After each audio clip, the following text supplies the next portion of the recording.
आप देख रहे हैं डार्क फाइल्स। तो चलिए बढ़ते हैं आज की इस कहानी की ओर। आज मैं करीब 5 सालों के बाद अपने गांव आया हूं, मगर मेरा गांव 5 सालों में बिल्कुल भी नहीं बदला। वही चारों तरफ फैली हरियाली, जिसके बीच में से छोटे छोटे मिट्टी के बने घर, बड़े बड़े तालाब और खेतों के बीच से गुजरती छोटी सी नदी। ये सब छोड़कर मुझे शहर में रहने का मन नहीं करता, मगर मैं कर भी क्या सकता हूँ। मेरी पढ़ाई के कारण मुझे शहर में ही रहना पड़ेगा। खैर, मैं जब गांव पहुंचा तो वक्त हो रहा था शाम के 5 बजे का। चाय नाश्ता करने के बाद मैं बिस्तर पर थोड़ा लेट गया और इंतजार करने लगा बस रात के 9 बजने का, क्योंकि मैं जब भी गांव आता हूं तो रात का खाना पीना खाने के बाद मनमोहन दादा के पास कहानियां सुनने चले जाता हूं। मैं अकेले ही नहीं बल्कि गांव के सारे बच्चे उनके यहाँ कहानियां सुनने आते हैं। उनका घर हमारे घर से थोड़ी ही दूरी पर है और वो अकेले ही रहते हैं। उनका इस दुनिया में कोई भी नहीं है। खैर, रात का खाना पीना खाने के बाद मैं एक टॉर्च लेकर निकला। शहर में जैसे हर वक्त लोगों के पास मोबाइल फोन होता है, उसी तरह से गांव में रात के वक्त सभी लोगों के हाथ में एक टॉर्च जरूर होता है। मैं जैसे ही घर से बाहर निकला तो मुझे कड़कड़ाती ठंड का अंदाजा हुआ। ठंड इतनी थी कि चल रही हल्की हवा भी मेरे शरीर पर करंट के जैसे लग रही थी। मैं चलते हुए मनमोहन दादा के घर की तरफ आगे बढ़ने लगा। मुझे रास्ते पर एक भी इंसान नजर नहीं आ रहा था। हो सकता है इतने ठंड के कारण कोई आदमी घर से बाहर ना निकला हो। चलते चलते मैं मनमोहन दादा के घर के पास पहुंचा और उनका दरवाजा खटखटाने लगा। 2-3 बार दरवाजा खटखटाने के बाद मनमोहन दादा ने दरवाजा खोला तो उनके घर में कोई भी बच्चा कहानी सुनने नहीं आया था। काफी दिनों के बाद मुझे देखकर दादा काफी खुश हुए और मुझे अंदर बैठने को कहा। किसी और बच्चे को ना देखकर मैंने दादाजी से कहा, दादा, आज कोई कहानी सुनने नहीं आया? जिस पर दादा ने कहा, नहीं बेटा, आजकल कहाँ कोई आता है कहानी सुनने। दादा के मुंह से ये बात सुनकर मुझे थोड़ी हैरानी हुई कि भला एक वक्त ऐसा भी था जब यहाँ बच्चों की काफी भीड़ जमती थी। खैर, मैंने दादा से कहा, दादा, आज आप सिर्फ मुझे ही कहानी सुनाइए। इस पर दादा ने कहा, हाँ बेटा, आज तुम्हें ही अपने साथ घटी एक सच्ची घटना सुनाता हूँ। मनमोहन दादा के इतना बोलते ही मैं और भी ज्यादा एक्साइटेड हो गया। आगे दादा ने बताना शुरू किया। आज से कई साल पहले जब मैं इस गांव में नया नया आया हुआ था तो उस समय गांव में बिजली की कोई सुविधा नहीं हुआ करती थी। लोग अपना जीवन दिन के वक्त सूरज की रोशनी और रात के वक्त लालटेन की रोशनी में ही गुजारा करते थे। उन दिनों गांव के सभी लोगों के साथ मैं भी खेती किया करता था और अपने फसलों को बाजार के गोदाम में बेच आता था। उस दिन भी मैं धान से भरे बोरियों को अपने बैलगाड़ी पर लादकर दोपहर के वक्त उन्हें बेचने बाजार की तरफ चलता बना। उस समय हमारे गांव में बाजार नहीं हुआ करता था, जिस कारण हमें काफी दूर अपनी फसलों को बेचने जाना पड़ता था। हर बार तो मैं शाम तक सारे फसलों को बेचकर घर वापस आ जाता था, मगर उस बार जब मैं बाजार के गोदाम पर पहुंचा तो वहां फसल बेचने के लिए लोगों की काफी सारी भीड़ लगी हुई थी, जिस कारण मुझे फसल बेचते बेचते काफी रात हो गई। खैर, मैं कर भी क्या सकता था, मुझे तो घर वापस आना ही था। मैंने लालटेन की रोशनी तेज की और उसे बैलगाड़ी में रखकर घर की तरफ आगे बढ़ने लगा। रास्ता पूरी तरह से अंधेरे में डूबा हुआ था। रास्ते के दोनों तरफ लंबे पेड़ और घने जंगलों के कारण रास्ते पर थोड़ी सी भी रोशनी पहुंच नहीं पा रही थी। सन्नाटा तो इस कदर छाया हुआ था कि मैं जंगलों से आ रही रात कीड़ों की आवाजें भी साफ तौर पर सुन पा रहा था। मेरे लालटेन की रोशनी उस घने अंधेरे का कुछ खास बिगाड़ नहीं पा रही थी। बस लालटेन से जो हल्की सी रोशनी आ रही थी उसी के सहारे मैं आगे बढ़ रहा था। अभी मैं आगे बढ़े जा ही रहा था कि तभी मुझे किसी के खांसने की आवाज सुनाई पड़ी। उस आवाज को सुनकर मैं एकदम से चौंक गया कि भला इतनी रात गए इस जंगल में कौन खांस रहा है। खैर मैं उस बात पर उतना ध्यान ना देकर आगे बढ़ने लगा। अभी मैं कुछ आगे बढ़ा ही था कि तभी मुझे दोबारा से किसी के खांसने की आवाज सुनाई पड़ी। इस बार मैं थोड़ा सहम गया और उस आवाज को ध्यान से सुनने लगा। मगर एक बात तो ये थी कि मैं जितना आगे बढ़ता जा रहा था तो मानो वो आवाज मेरे साथ साथ चल रही हो। तभी मुझे ऐसा लगा कि मेरे पीछे बैलगाड़ी में कोई बैठा हुआ है। मैंने जैसे ही अपनी निगाहें पीछे की ओर घुमाई तो मैं एकदम से हक्का बक्का रह गया और मेरे शरीर का सारा खून सूखने लगा। दरअसल ठीक मेरे पीछे बैलगाड़ी पर एक आदमी, एक औरत और एक छोटा सा बच्चा बैठे हुए थे, जिनकी शक्ल मौत से भी ज्यादा डरावनी थी। उन तीनों का चेहरा पूरी तरह से कटा हुआ था और उनकी आंखें लाल चमक रही थीं। मैं उन तीनों को देखकर ही समझ गया कि ये तीनों कोई इंसान नहीं बल्कि भूत हैं। और मैं ये भी समझ गया कि अब मैं एक बड़ी मुसीबत में फंस गया हूँ। मुझे समझ नहीं आ रहा था कि अब मैं करूँ तो करूँ क्या। मैंने किसी तरह से हिम्मत जुटाया और उन तीनों भूतों से कहा, अब कौन है आप और कहाँ जाइएगा? जिस पर उनमें से एक आदमी ने कहा, शमशान जाएंगे और तुम भी अब जिंदा नहीं बचोगे। उस भूत के मुंह से ये सुनकर मैं समझ गया कि मेरा बचना नामुमकिन है और मैंने मन ही मन ये ठान लिया कि अगर मरूंगा तो इनसे मुकाबला करके ही मरूंगा। अभी मैं अपने मौत के पीछे बैठकर आगे बढ़ ही रहा था कि तभी मुझे याद आया, शमशान जाने वाले रास्ते पर एक तांत्रिक बाबा का घर भी पड़ता है।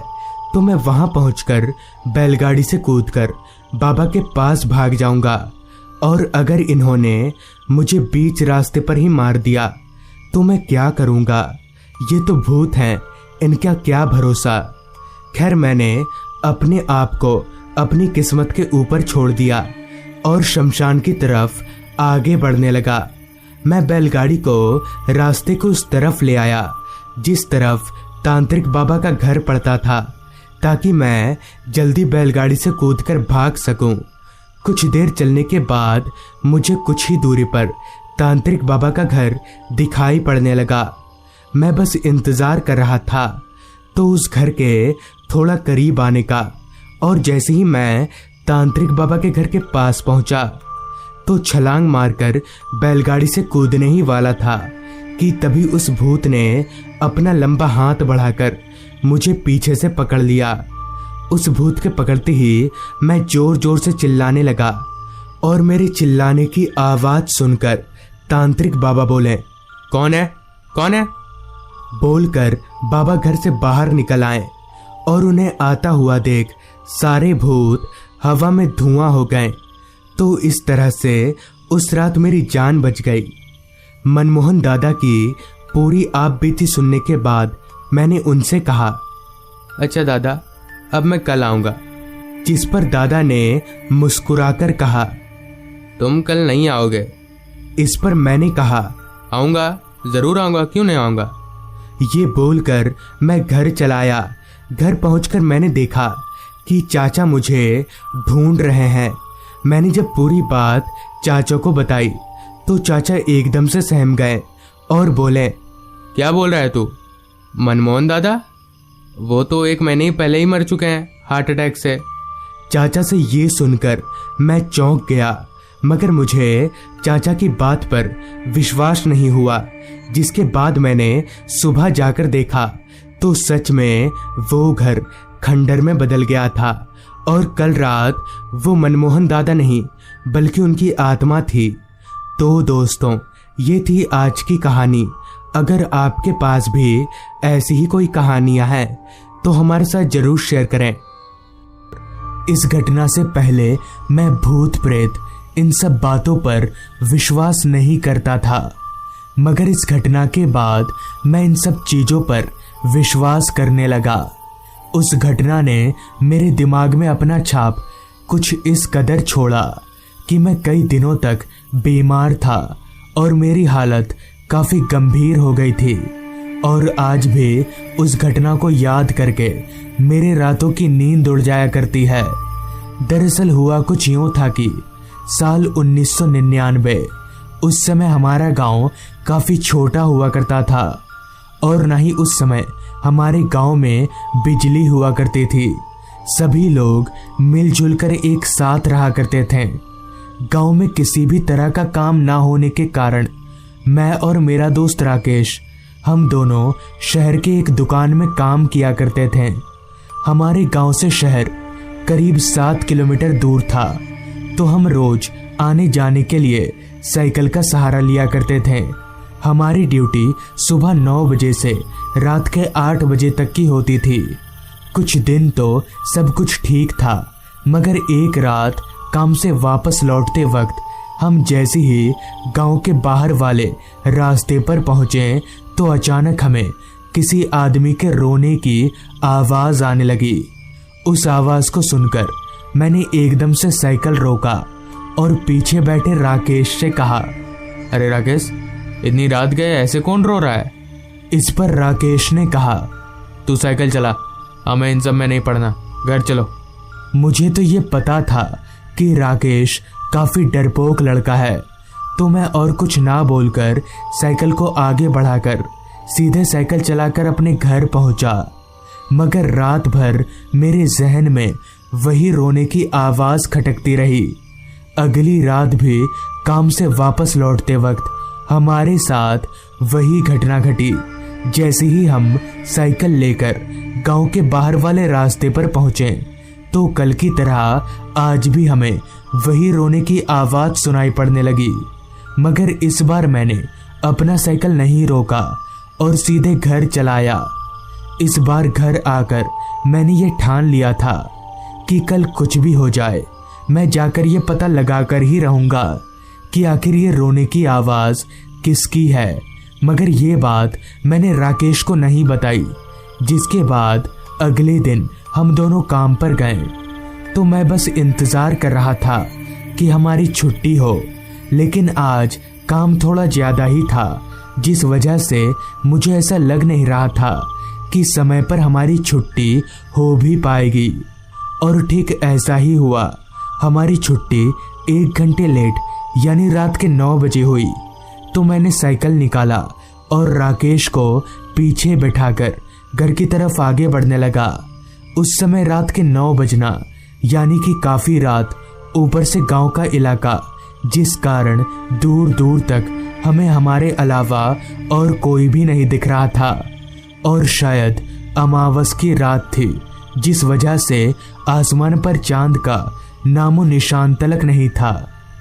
अंधेरे ने तो इस कदर उस रास्ते पर अपना डेरा जमाया हुआ था कि हमारी टॉर्च की रोशनी भी कम पड़ रही थी। हम टॉर्च की धुंधली रोशनी के सहारे आगे बढ़ ही रहे थे कि तभी अचानक मेरे साइकिल का बैलेंस बिगड़ा और हम दोनों जमीन पर जा गिरे। भले की बात तो ये थी कि हमें ज्यादा चोट नहीं आई थी, तो मैं हाथ पैर झाड़ता हुआ उठा और जब अपनी निगाहें जमीन पर गिरे साइकिल की ओर घुमाई तो मैंने देखा कि साइकिल का अगला टायर पंचर हो चुका है उस पंचर टायर को देखकर मुझे समझ आ गया कि अचानक टायर पंचर हो जाने की वजह से मेरा बैलेंस बिगड़ा और हम लोग गिरे। अभी मैं जमीन पर गिरे साइकिल को उठा ही रहा था कि तभी राकेश ने कहा, भाई तू कैसे साइकिल चला रहा है? जिस पर मैंने कहा, भाई इसमें मेरी क्या गलती है, अचानक साइकिल का टायर पंचर हो गया। मेरे ये बोलते ही राकेश का मुंह एकदम से उतर गया और उसने दबी हुई आवाज में कहा, अब हम लोग घर कैसे जाएंगे? अभी भी हमारा घर यहाँ से काफी दूर था, मगर अब किया भी क्या जा सकता है, हमें पैदल ही घर जाना पड़ेगा। तो हम और समय ना बिताकर साइकिल लेकर पैदल चलते हुए घर की तरफ आगे बढ़ने लगे। पूरे रास्ते पर सन्नाटा कुछ इस कदर छाया हुआ था कि हमारे पैदल चलने की आवाज हमें साफ साफ सुनाई पड़ रही थी। बीच बीच में आ रही रात कीड़ों की आवाजें इस माहौल को और भी ज्यादा सुनसान बना रही थी। मुझे तो डर नहीं लगता था, मगर राकेश के चेहरे पर मुझे साफ साफ डर नजर आ रहा था। राकेश इतना डरपोक है कि वो रात को अकेला हल्का होने के लिए भी नहीं उठता है। अभी हम आगे बढ़ ही रहे थे कि तभी एक बिल्ली ने हमारा रास्ता काट दिया। उस बिल्ली के रास्ता काटते ही राकेश ने चिल्लाकर मुझसे कहा, रुक रुक रुक, बिल्ली ने रास्ता काट दिया है। तो इस पर मैंने कहा, तो क्या हुआ, बिल्ली ने रास्ता काट दिया तो? मैं इन सब बातों को नहीं मानता, मैं आगे पार होता हूँ, तू मेरे पीछे आ जा। इतना बोलकर मैं आगे बढ़ गया। उस बिल्ली के काटे गए रास्ते को पार कर लिया, जिसके बाद मेरे पीछे राकेश भी चला आया और वापस से हम दोनों घर की तरफ आगे बढ़ने लगे। अब रात काफी हो गई थी, जिस कारण हम अपने कदमों को काफी तेज भगा रहे थे, मगर मुझे याद था कि मुझे उस आवाज का पीछा करना है, तो मैं इसके लिए पहले से ही तैयार था। कुछ देर चलने के बाद हम गांव के बाहर वाले रास्ते पर पहुंचे तो हमें उसी तरह रोने की आवाज सुनाई पड़ी, जिस पर मैंने राकेश से कहा, राकेश टॉर्च दे तो मैं देख कर आता हूँ, यहाँ रोज रोज कौन रोता है। इस पर राकेश ने मुझे काफी बार मना किया, मगर मैंने उसकी एक नहीं सुनी। अंत में राकेश को मेरी जिद के सामने हारना ही पड़ा। लेकिन राकेश ने मुझे साफ साफ बोल दिया कि वो नहीं जाएगा, बल्कि वो यहीं रुककर मेरा इंतजार करेगा। जिसके बाद मैंने उसके हाथ से टॉर्च लिया और उस आवाज की तरफ आगे बढ़ने लगा।